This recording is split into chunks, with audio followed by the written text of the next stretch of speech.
Good morning, everyone. Welcome. My name is Michelle Deutchman. I'm the Executive Director of the UC National Center for Free Speech and Civic Engagement. Thank you all for joining us this morning for what I expect will be a very interesting and dynamic conversation. You can learn more about the center by taking a look at these cards that we have left for you to learn more about the work that we're doing to encourage dialogue and deliberation on campuses, not just UC campuses, but campuses across the country. And I encourage you to save the date. I'm going to do a shameless plug for our upcoming conference on February 27th. The theme this year is going to be participation and protest on campus.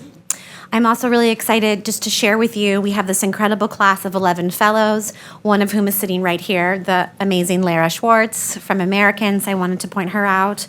And then, of course, before I turn to our speakers, I want to take a moment to thank Congresswoman Katie Porter's office for sponsoring this today, and I want to thank all of my fabulous colleagues at the UC Office of Federal Government Affairs, Relations, for all of their support. So now we're going to get to it. Our topic today, which is legislating campus speech, what is the government's role? So as most of you likely know, increased attention has been paid to colleges and universities across the country in recent years. It seems that there is no end of pundits and politicians and journalists who are eager to weigh in. Some argue that expression on campus has hit a new low and is actually imperiled. They fear things like trigger warnings and safe spaces create an atmosphere which precludes students from being challenged by different ideas, especially those that may make them uncomfortable. Others argue that this crisis narrative is grossly exaggerated. They believe that there have long been expression-related challenges on campuses and that what students face today may be different, but is no worse than what they have faced in the past. As a result of this increased scrutiny on campus expression, legislators have stepped in. Lawmakers from 16 states across the country have passed legislation conveying that students cannot interfere with the speech of their peers or with visitors on campus. Supporters argue that this legislation protects everyone's free speech rights and is necessary because administrators are not fulfilling their constitutional obligations. Many of these laws are based on model legislation created by the Goldwater Institute in early 2017. I see you have some of that model legislation there. Jonathan Butcher, right? Yes, okay. Jonathan Butcher, one of our speakers today, was an author of this model. He serves as a senior policy analyst in the Center for Education Policy at the Heritage Foundation, and he's researched and testified on education policy and school choice around the United States. Julie Schmid has been involved with higher education advocacy for 25 years. The past 6 she has spent as the executive director of the American Association of University Professors, fondly known as AAUP. AAUP has been a fierce opponent of the Goldwater model and its legislative progeny. It argues that these campus bills actually seek to suppress speech by creating a litigious environment and imposing minimum penalties on protesters. I want to thank Julie and Jonathan for taking the time to share their expertise. I'm going to jump right in, but audience members, rest assured we are saving plenty of time for your questions. And with that, let's start with kind of one of the threshold questions that people often seem to talk about, which is like, is there really a crisis of a free speech crisis on campus? Julie, do you want to start? Sure. People can hear me, I hope? Okay. I can keep this nice and short. AAUP says no. I think what's important to keep in mind is higher education reflects the society in which we live. We're living in highly politically polarized times, and we're seeing some of the same political polarization on campuses that we're seeing in other parts of our society. But what we see when we look at data is that there really is not a crisis. There have been a few incidents that have been flashpoint incidents, but there's a little more than 4,500 institutions of higher education in the United States when you go from community colleges through research institutions. And of those 4,500 plus institutions in the past 3 years, there's been 60 incidents of free speech infringements reported on those campuses. This is data you can get from the Georgetown's Free Speech Center. And of those 60, they're all over the map. Some are, there are a few, there are speakers being, disinvited. There are student plays that have been canceled. There are faculty who've been disciplined or terminated for what they've said in the classroom or what they've said on social media. But we're talking 60 incidents over 3 years and at 4,500 plus institutions. We don't see that as a crisis. We see that as representative of what's going on in society. We're dealing with challenging political times, and we think for the most part, campuses have handled these challenging incidents pretty well. And, you know, our position is always one that's about supporting free speech for both, you know, on every side of an ideological issue. That's the role of higher education, is to encourage open dialogue and debate. Okay, thank you. Jonathan. Thank you. So if we're going to have the ability to support free speech on both sides of the aisle, then we have got to be honest about what is happening around the country. Because at what point do we consider that it is an issue? Is it when you're standing in the auditorium at New York University and police are pulling students off of tables? Is it when you're at Georgetown and they're shouting down a former or current government employee? Does someone have to die? Because they did at the University of Virginia. At what point is it a crisis? Because you don't have to ask conservatives, okay? Why don't we ask James Carville? He said, these people who shout down speakers are out of their minds. You're either for free speech or you're not.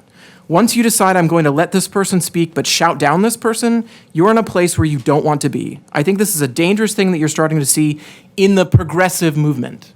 Okay, so let's ask Van Jones. You've probably heard this quote before, but I'm going to give the extended version because the second part is valuable. He's talking about free speech on campus. I don't want you to be safe ideologically. I don't want you to be safe emotionally. I want you to be strong. That's different.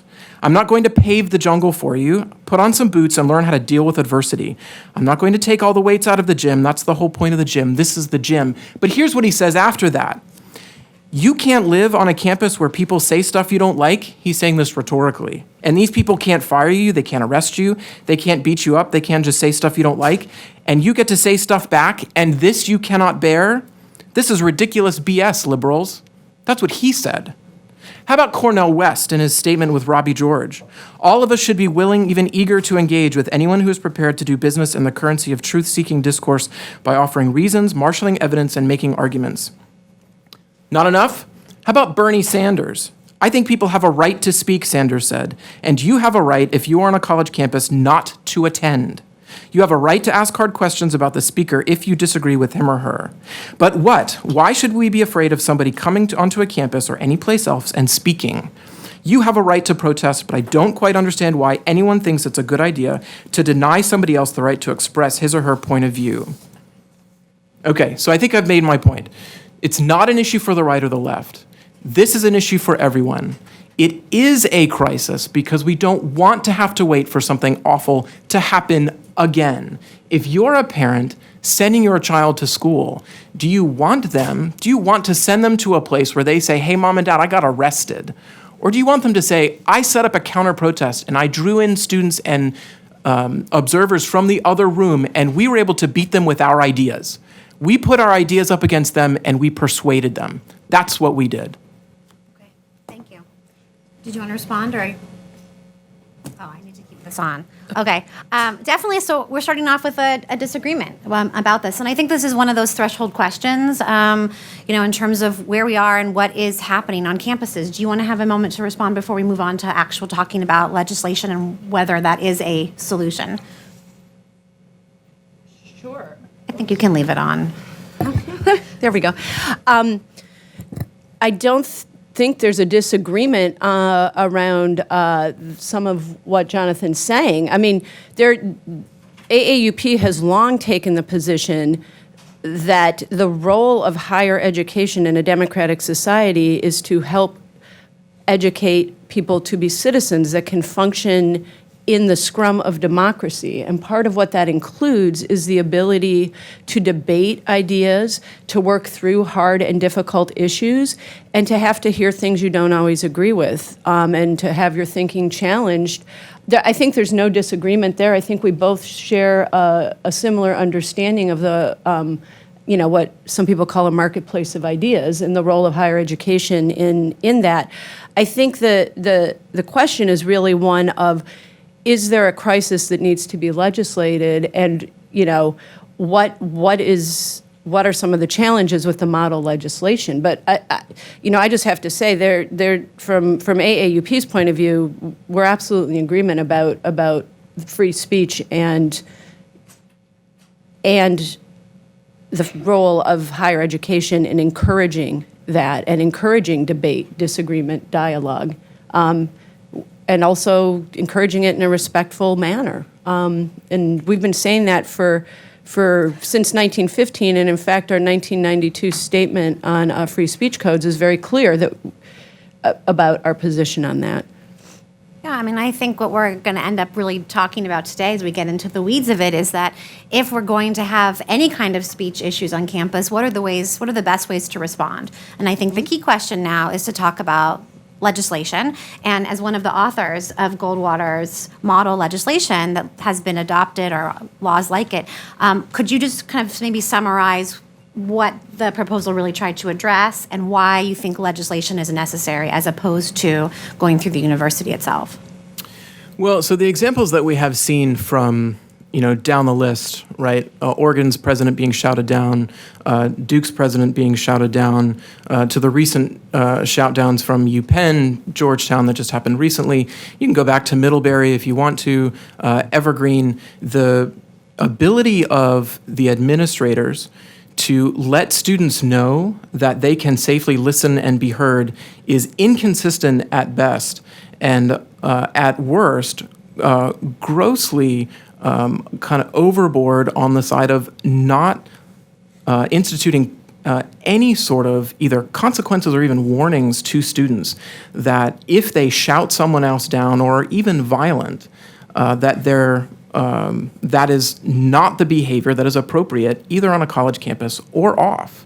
The fact is that these events have happened over and over again, and it has not been safe for us to just trust that administrators will resolve it themselves, because they haven't.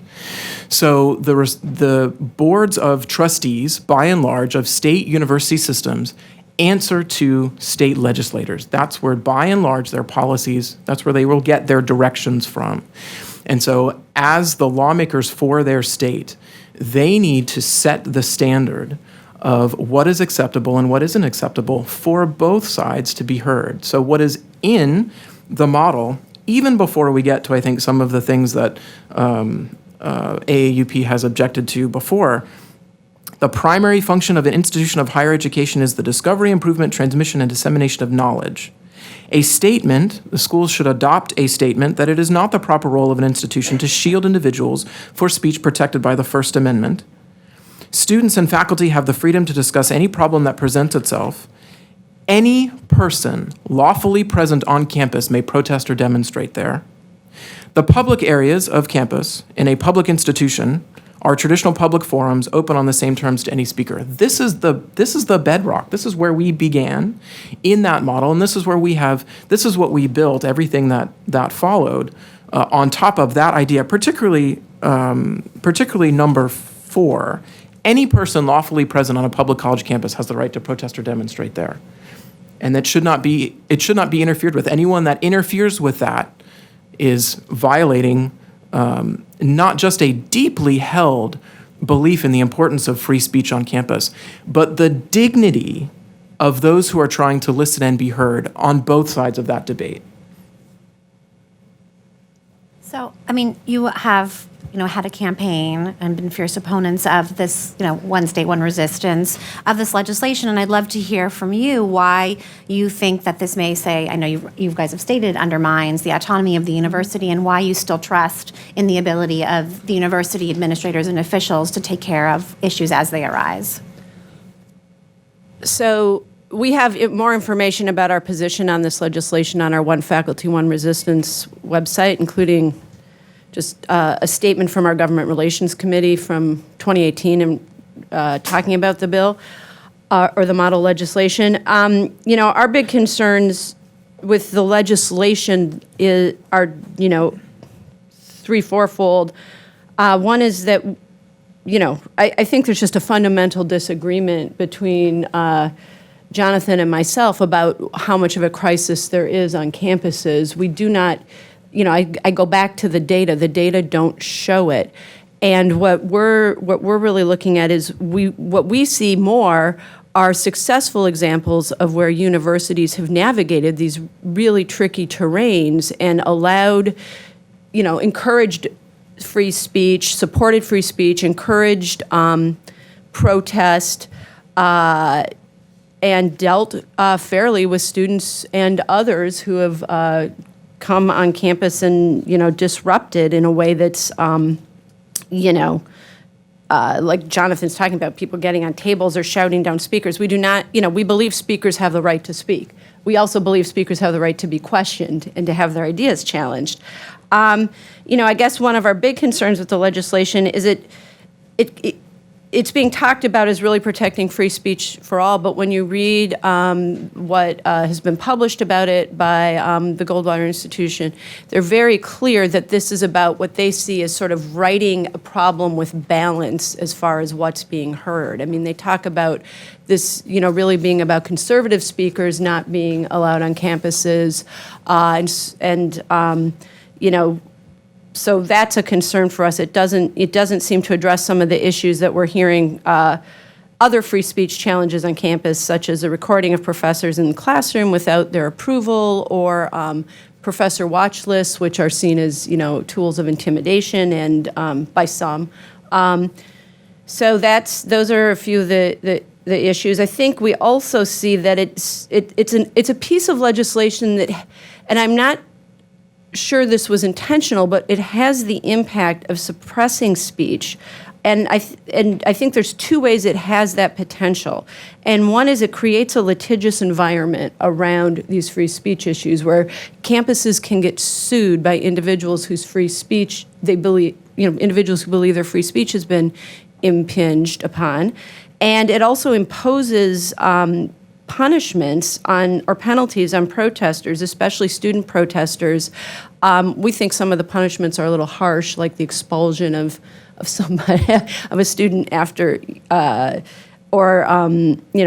expulsion for some of these offenses. The concern we have with this is that it could really have a chilling effect on free speech. When you create an environment where administrations don't know if they're going to get sued, students don't know if they're going to get suspended or expelled. And these, one of the challenges with this legislation is it's just very vague. And that has the impact of potentially suppressing free speech. And so that's one of the concerns we have with it. I mean, this is something I think we've also seen, when you look at the University of Wisconsin's Board of Regents policy, it's a perfect example of this. The policy goes so far in the direction of punishment that the Charles Koch Institute has come out against it. So AAUP finds itself with strange bedfellows on that one. But that's our big concern, is the suppression of free speech with this legislation, the potential suppression of free speech. Yeah. I just quoted Bernie Sanders, so talk about strange bedfellows. I work for the Heritage Foundation. Amen. I'd love for you to speak to this idea of why, of this issue of students being afraid to protest for fear of being punished, and how that could have a chilling effect on robust discussion on campus. So Julie has been mentioned being interested in empirical evidence so far. So fortunately, on the issue of these laws, we do have empirical evidence, and I'm happy to share that. So in the states that have enacted the provisions, all or in part, that we're talking about here, at the University of Wisconsin, there was an incident where a group that had shouted down an event before went to protest another speaker, a conservative speaker, and they showed up to have a demonstration. And the press was there because this was after Evergreen, this was after Middlebury, so everyone knew what the potential was. And the media asked this group, hey, look, you've shouted down people before. Are you going to shout these people down? Do you intend to disrupt this event? And the representative for that group said, no, we're going to hold our demonstration, but because the university has enacted policies that could result in consequences for us, we're going to hold our demonstration, and that's it.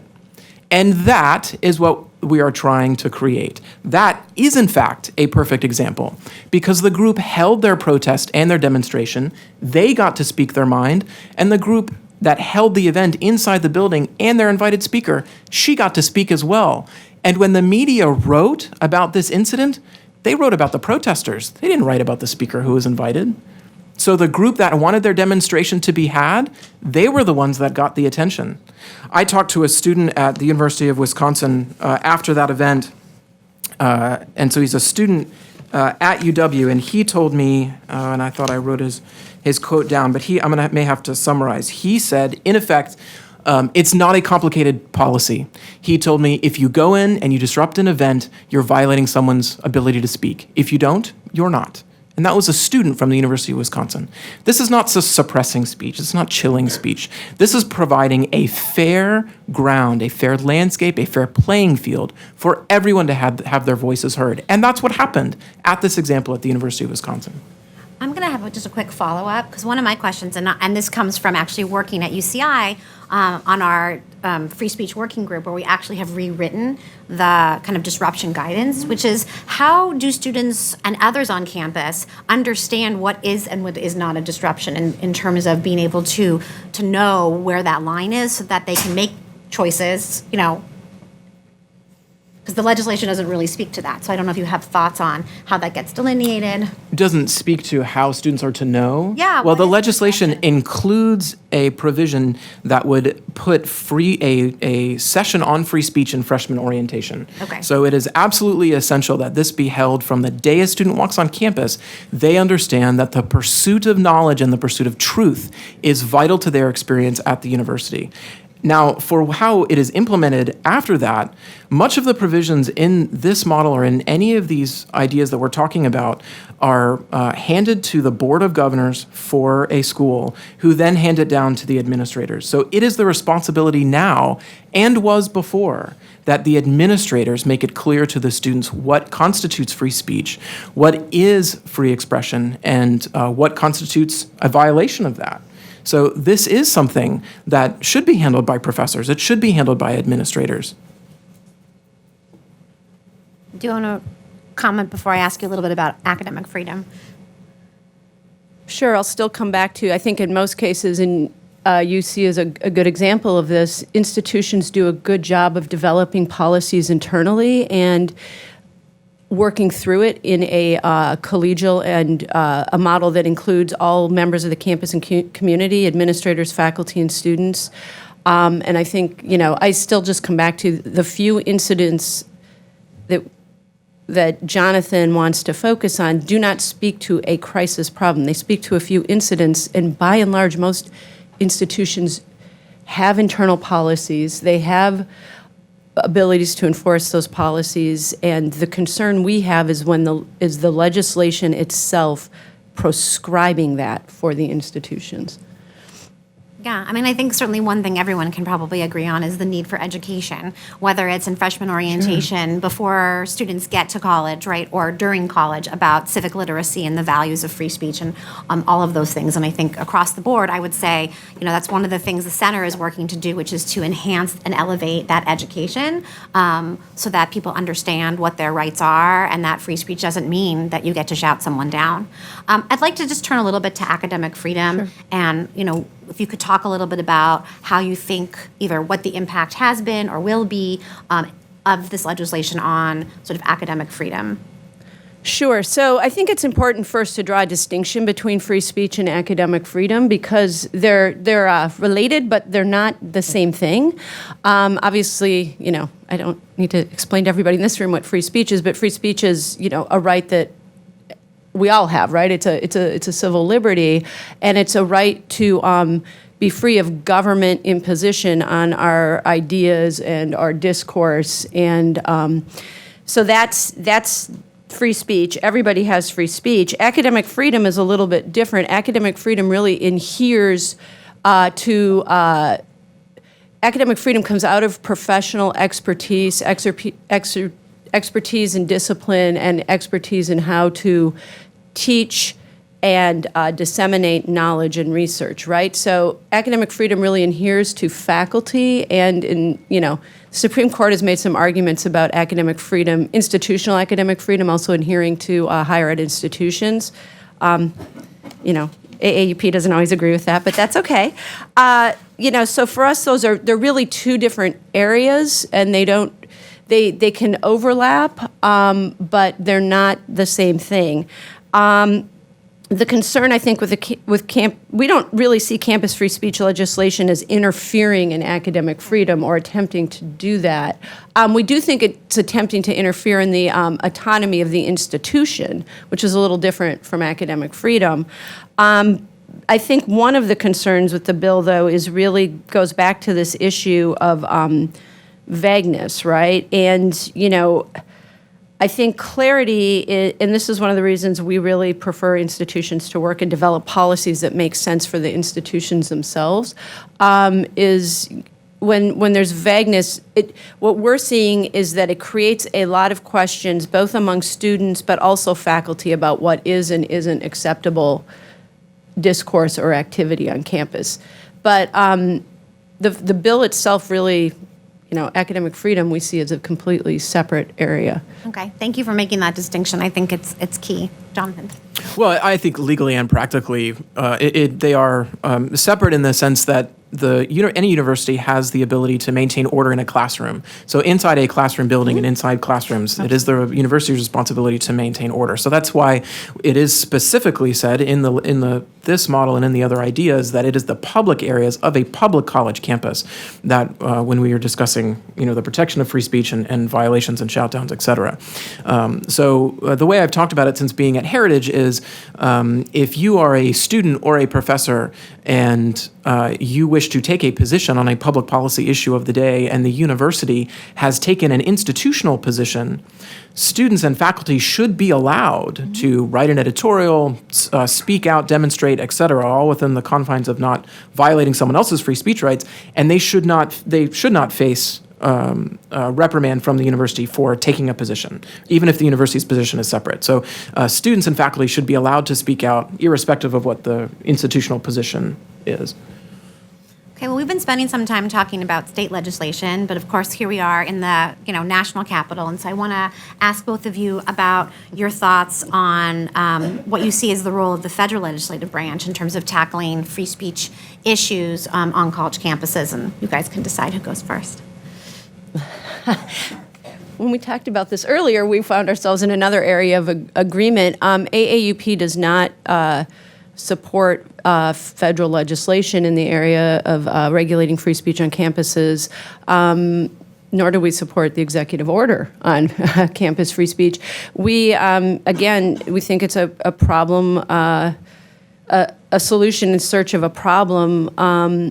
The First Amendment does a pretty good job of protecting free speech. We don't think the federal government needs to be any further involved in legislating it. And, for the most part, and again, I go back to the EO, really acknowledged that campuses and states already have policies. So it seems redundant to us as well. Yeah, so the right to think and speak freely existed before government and is government's responsibility to protect. And so the reason that our elected government, our constitutional republic is what it is to allow people to pursue their goals, right, in a civil society. That's why the big question at the time of the founding was whether or not people could govern themselves. Okay, so when Washington steps into an area to create more law, right, they are risking enlarging a footprint. They are risking doing things that is beyond the scope of what is their ability to maintain in the long term. Okay, so I think that the executive order it highlighted an important issue. I think it raised the profile, if it needed to be done already, of an important issue. Otherwise, I do agree with Julie. I think that there are state. This isn't the agreement. I would just say that I agree that Washington isn't where I want it coming from. I think the solution should come from the states. They should come from the lawmakers who state boards of regents at state universities answer to. Okay.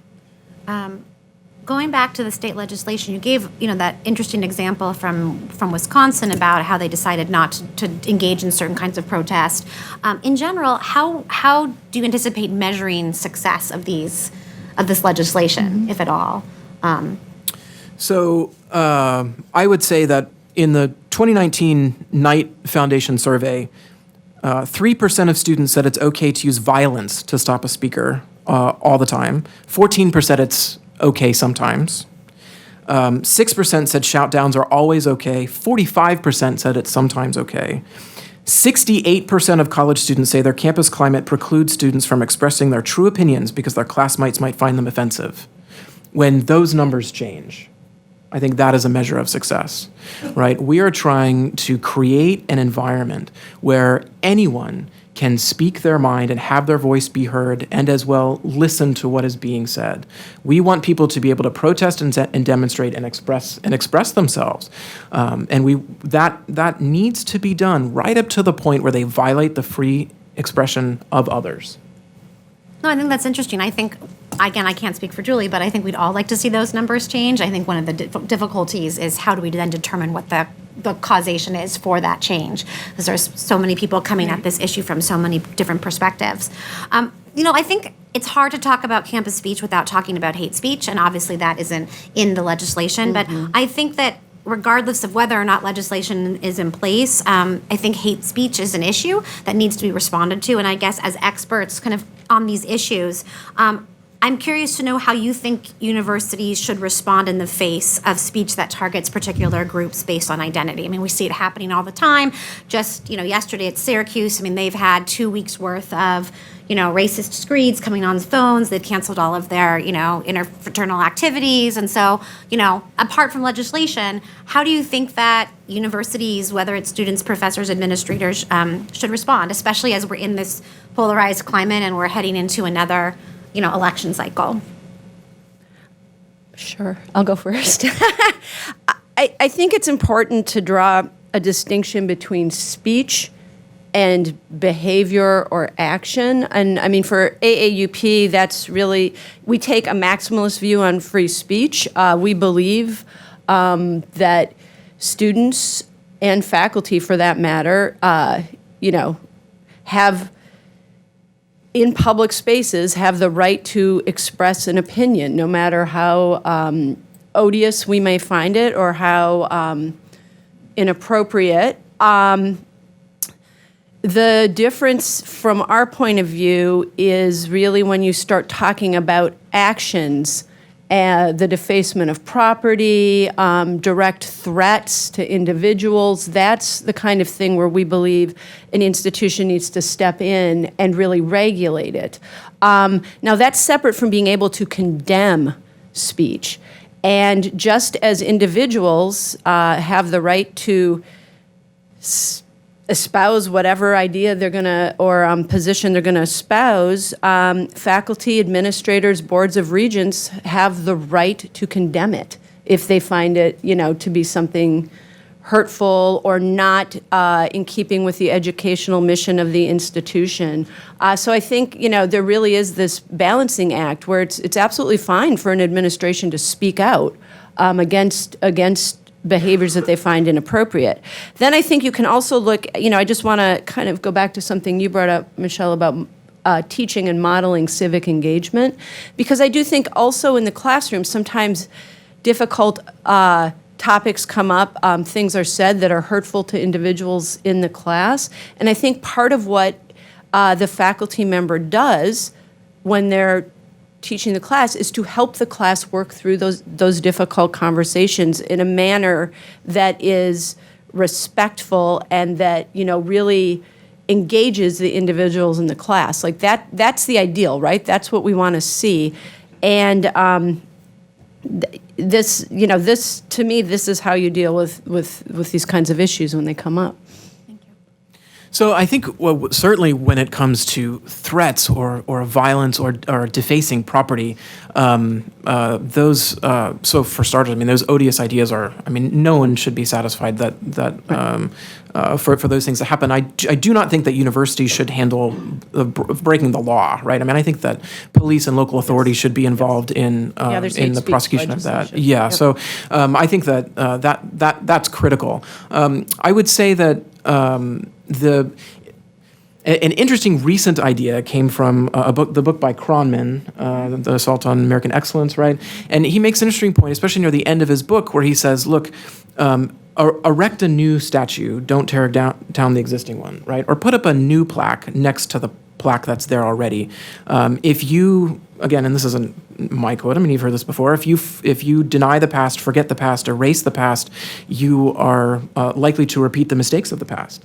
And so I think that by the same token, right, if there is a speech, odious as it may be, and just speech here, I'm not talking about violence, I'm not talking about behavior, on campus, counter it with speech, counter it with ideas, persuade those that not only agree with you, but who also are able to be persuaded, and win with ideas, because this is what the United States was built on, an idea, right? We were built on an idea, and our forever job is to evaluate that idea as the circumstances around us change. Okay, and so we will have to do that on campus. We will have to do that all the time, forever. Following up on what Julie suggested, which is the university, whether it was individuals or the chancellor, using their kind of bully pulpit to condemn the speech. In your opinion, does that run afoul of something that's also in the legislation, which has to do with institutional neutrality? Or do you feel like the ability to respond to something that many would argue has an impact on campus climate and campus values actually necessitates the response of administrators or leaders on campus? Yeah, no, I would say, especially through my work at Heritage, I mean, I think if the institution is going to take an institutional position, then they are allowed to do so. I think I would focus on the idea that if professors or students or anyone in the campus community disagrees, that they be allowed to speak their mind and not face, Okay, so less about the institution speaking and more about making sure that if someone disagrees with the institution, there won't that's be right. that. Okay. Yeah, that's right. Fabulous. I would like to open it up. We have this mic, which someone might have Brenda grab. And I really want to have people ask their questions. No question is too simple or too complex. I think it's a complicated issue. And we have two experts who I might add have modeled, I think, civic engagement and respectful dialogue quite well. And I wish that we could see that more often in the public space generally. So don't be shy. Okay, right here. And if you wouldn't mind just saying your name and where you're from, that'd be great. Hi, my name is Alexandra from Senator Blunt's office, and I was curious to know if you do work related to student groups and the administration's interaction with student groups in particularly religious student groups. There are several cases with the University of Iowa in which student groups were kicked off campus for having lines in their constitutions that say our leaders must adhere to certain faith tenets. Is that one for me? It's hard to. No, sure. Go ahead. And I can Okay. jump, or I can jump in too after you guys do. Yeah, so if you ask if we do anything about it, I mean, I would just say in what the model legislation is meant to protect, student groups fall into that as well. I would say a student who I got to know a little bit at the University of Clemson was a student who set up a pro-life display and left to get coffee for a minute, and there happened to be cameras outside the building videotaping what was going on, and people walked by and destroyed them and then threw the pieces in trash cans around campus. And she went to the administration, asked for help, and said, hey, look, we had permission to do this. We had all of the valid things that allowed us to have this display. And here's the camera with, showing, and she did not get any help.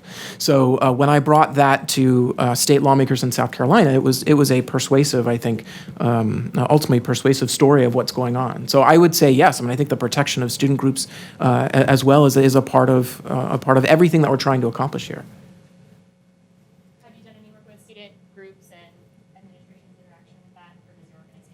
We primarily focus on faculty. However, we do have a statement on the right of students to free expression on campuses, and it's hard for me to comment on what happened at the University of Iowa. I'm not familiar with it, but we believe that the student groups have a right to be on campus, assuming they follow the procedure set up by the campus for being recognized as a student group, and likewise with a group that wants to protest on campus, if it follows the process for setting up a protest, we would argue their right to do that should be protected. And I think that part, if I may, I think that part's important because I think I don't think I don't think it's not persuasive to me anyway. I'll speak for myself about provocateurs. I don't think the idea of bringing something to campus, not getting permission, and then doing something demonstrative that they didn't have approval for in a space that they may not have had approval to do so. Right? That I think that sort of attracting attention idea is not that's not what we need to protect. Right? We need to protect the students that went out of their way to take a closely held belief and set up a protest, demonstration, speech, what have you, right, and conduct that. And it is the shout downs to those, it is the disruptions to those events that that is the issue here. And I'm just going to add, because in my former job at the Anti-Defamation League, I did a lot of religious freedom work, and I just think that you're asking a really interesting but complicated question, where we're really seeing two parts of the First Amendment sort of pitted against one another, right? Because there's like the right to group together, to have assembly, to join a group and have a statement, of, faith or ideas, but then this idea of also potentially discriminating against others. I don't know the Iowa anti-discrimination law by heart, but I mean, this is an issue that's gone up to the Supreme Court, as I'm sure you know.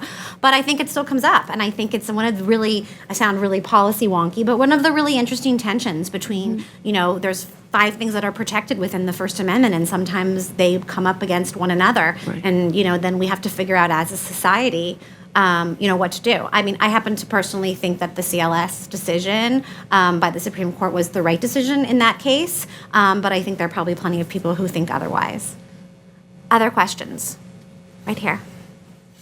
And then we'll go to Jackie in the back. Hi, I'm Nikki Neely from Speech First.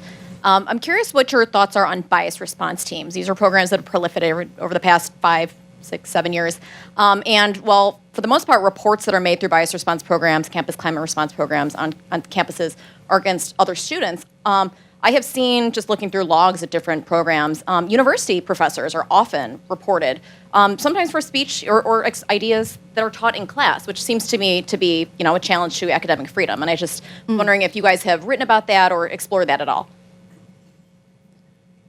We haven't really looked at bias reports and how those are impacting faculty. That's an interesting topic, though. Thank you for raising that. Again, I think, for us, and you pointed this out, because I think there's a question of academic freedom in the classroom, and there's a difference between ideas that some students may not agree with, but that are part of the curriculum or part of the field, right? Like a class in biology or whatever, pick your subject. And, part of higher education is being exposed to ideas you don't agree with and having to open your mind to them and then decide if you agree with them or not, and be able to make sound reasoned judgment and sound reasoned arguments if you don't. So that, there's a distinction that needs to be drawn there. But there's also the question of, I think, pedagogy and sort of professional responsibility in the classroom and how you engage students in difficult conversations. And, that's an area where that's part of academic freedom. Academic freedom doesn't only include the right to academic freedom; it includes the responsibility to the encouragement to exercise it in a responsible manner, and to really your role as a faculty member is to educate, and that requires a level of respect and engaging your students, and being respectful, again engaging in respectful disagreement if there's disagreement. I would say if there is anything that chills speech, it would be those. And that's the word that came up in the court filings. That's the word that came up in the Department of Justice's statement of interest in the case. It chills speech. That's what it does. When someone anonymously can report something that you said or did, that would make me afraid. That's what made people in a lot of totalitarian nations afraid. Yeah. I followed your litigation really closely. It's a kind of a personal area of interest. And I guess I would say that I think the devil's in the details in terms of bias response teams. And maybe that's sort of a legalistic answer to give. But I think that so much of it depends on, how it's organized, who's on it, what are their responsibilities, what are their goals, what tools are at their disposal. That's at least my 2 cents. I think is it Jackie who was next?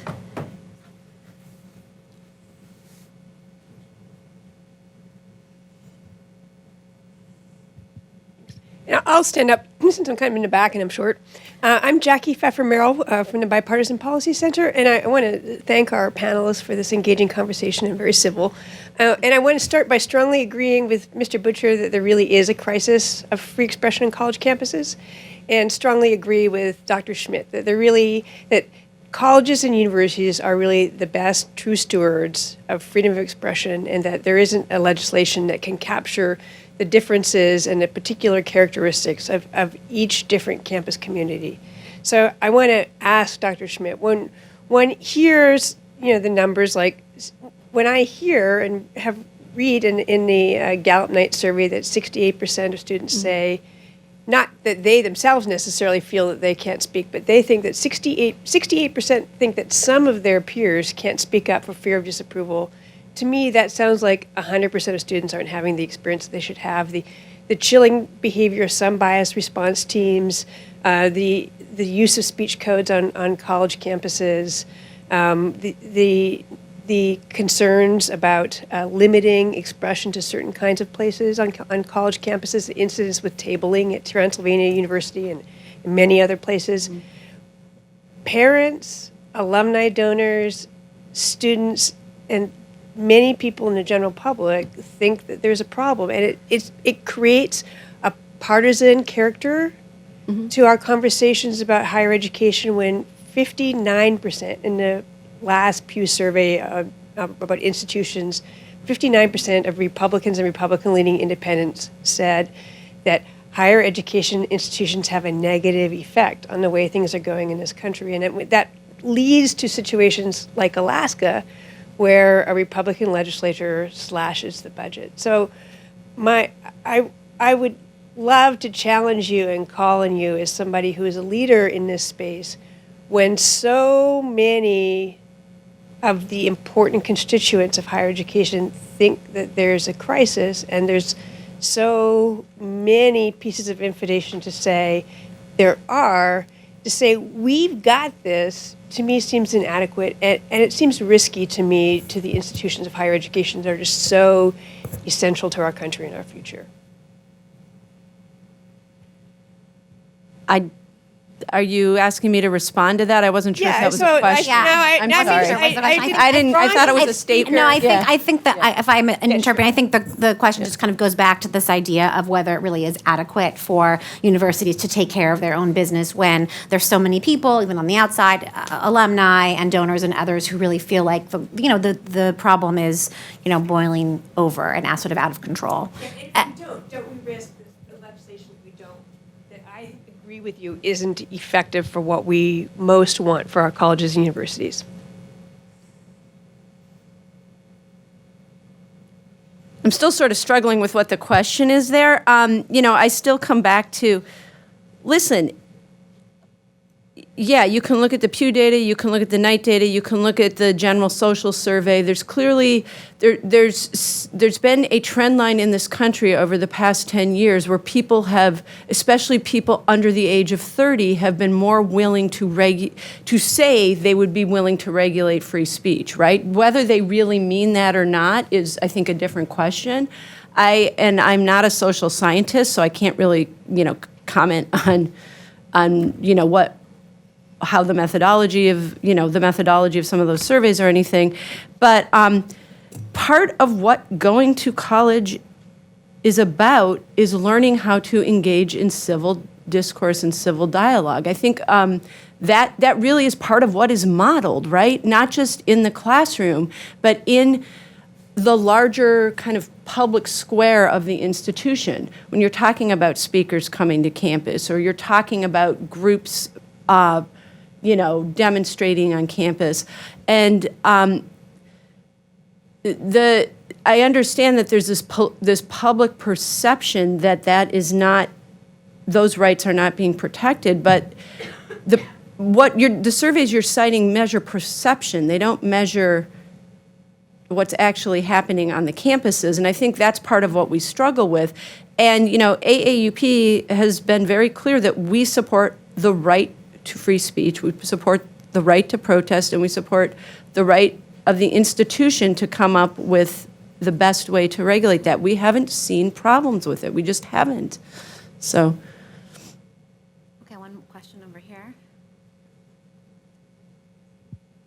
My name's Adam Kissel. I used to work in the U.S. Education Department. I do strongly support the free speech executive order, and I used to work at FIRE. But my question is about the fighting bad speech with better speech on the part of a university administration, and the tension that may be in that for suggesting that there's a company line on certain issues.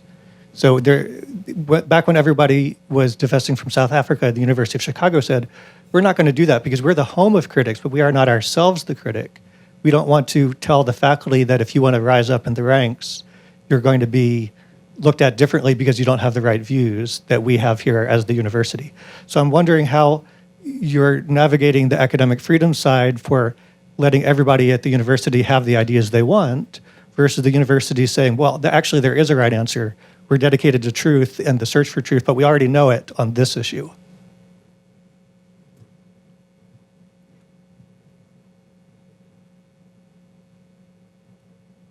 Again, I can go start. ahead. Okay, I'm well, not so really sure what the question. no, I think I know what you're driving at. I mean, I would say in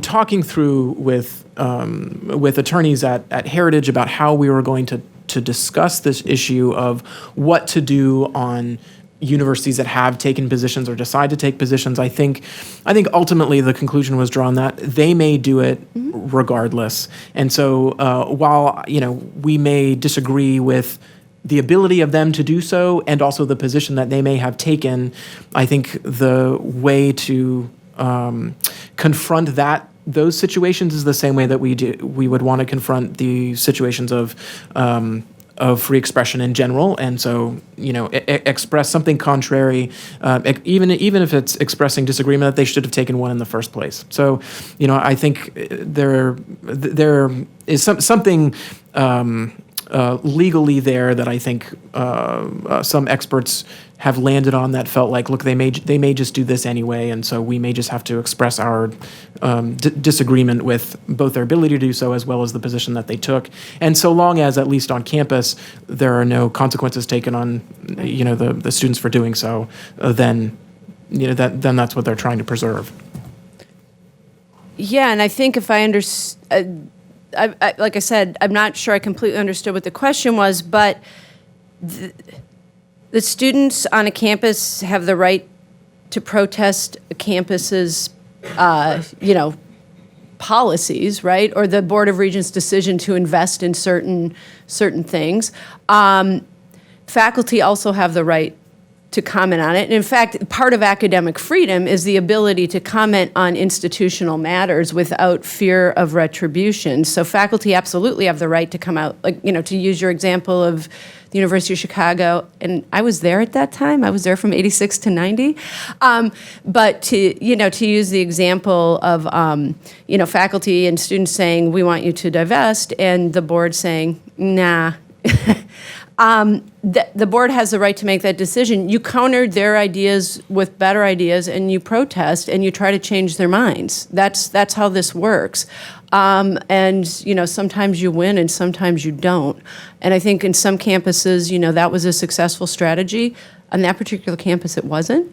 But there's probably a lot of reasons for that. And I think if it's okay, I'm just going to add, coming from the UC system, obviously, the UC is a huge supporter of DACA. I mean, we just had that at the Supreme Court, and we had, our institutional leaders, the president and the head of the Board of Regents, really supporting that policy. But I don't think that certainly didn't preclude students and others from responding, very vocally and vociferously to say, we don't agree. I question kind of going to your point, whether it really is realistic to call for complete institutional neutrality, especially when there's things happening in the world that are impacting students. So I think there can be value in it. And again, I think it goes back to as long as other people are not in any way penalized or feel like they cannot speak out if they disagree with the institution. And then I think you have one more comment, and then we're going to Lara. Did you have a question? Yeah, just quickly, I was just Okay. going to say, I think that this is one of those situations where there may just be natural consequences, right? I think if you have a legislature that sees what the state university did, and lawmakers may vote their conscience, they may just they decide not only the policies for that institution by way of the Board of Governors, but also the funding for it. So there may just be natural consequences for the institution in general when they make decisions like that. I'm going to have Lara's question be the last, but I have kindly asked our speakers to stay just a few minutes if people would like to come up and talk to them. I want to be respectful of the time. So let Lara ask the question, and then I'll just wrap up really fast. Yeah, so I'm a teacher. My favorite question to ask of my students is, what would we need to know if that's true? And it works very well in government classes, right, where people are saying, I have some piece of data and I think we should make a law, which is what we're doing here, right? I have some piece of data, and that's the Knight survey, where 68% of students say, I think that people on my campus might be stopping themselves before saying things, so they might be offended. And then the conclusion is we should have this law, right? Or state law, it's not a federal law. Fine. And my question is, what would we need to know if that's true? I can imagine that data meaning some things that don't lead us to a law. Like, for instance, it could mean that students are engaging in the kind of self-editing that every one of us engages in our careers, in our marriages, in our, hopefully, in our parenting, in our being in a panel and, making a face instead of going, I don't agree with her, right? What would we need to know about what students mean by that? Are they just being good and careful community members who are trying hard? Are they facing some kind of censorship? And what would we need to know whether the solutions of laws are what one should do about that? What would we even need to know whether it's a problem that students see themselves in a speech environment that has standards as needing to make an effort to communicate in a way that works in that community? What would we need to know in order to know whether this is a problem or actually what sort of college and growing up and being in a community is about?